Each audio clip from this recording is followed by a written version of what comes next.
You've said questions about your age are legitimate, and your response is always, just watch me. But the country is watching, and recent polling shows that 70% of Americans, including a majority of Democrats, believe you shouldn't run again. What do you say to them? What do you say to those Americans who are watching and aren't convinced? You've said you can beat Trump again. Do you think you're the only one? I may not be the only one, but I know him well, and I know the danger he presents to our democracy, and we've been down this road before. And with regard to age, and polling data, I noticed the polling data I keep hearing about is that I'm between 42 and 46% favorable rating, et cetera. And but everybody running for re-election in this time has been in the same position. There's nothing new about that. You're making it sound like Biden's really underwater. Number one. Number two, when the same polling data asks whether they think what kind of job I've done, it gets overwhelmingly positive results. From 58% thinking everything from the CHIPS Act and all the things we've done. We've created, like I said, we've created 12 million new jobs.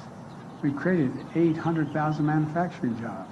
We have economic growth moving. We're in a situation where the climate, we've invested more money and more help in dealing with the climate crisis than any nation in the world. And so things are moving. And the reason I'm running again is there's a job to finish. The other thing is that, look, think about what I inherited when I got elected. I inherited a nation in overwhelming debt at the time, number one, in the hole for the 4 years that he was president. I inherited a nation that had a serious loss of credibility around the world as America first. And, the first meeting I attended the G7, I said, America's back. And one of the world leaders looked and said, for how long? For how long? There's a great concern about the United States being able to lead the free world. And we're doing that again. And those same polls you look at, you take a look at the polls, they're saying whether I pull together NATO and the European Union as well as Asian partners, I think we have. But there's more to do. And with regard to age, I can't even say, I guess how old I am, I can't even say the number. It doesn't register with me. And but the only thing I can say is that one of the things that people are going to find out, they're going to see a race, and they're going to judge whether or not I have it or don't have it. I respect them taking a hard look at it. I take a hard look at it as well. I took a hard look at it before I decided to run. And I feel good. I feel excited about the prospects. And I think we're on the verge of really turning the corner in a way we haven't in a long time.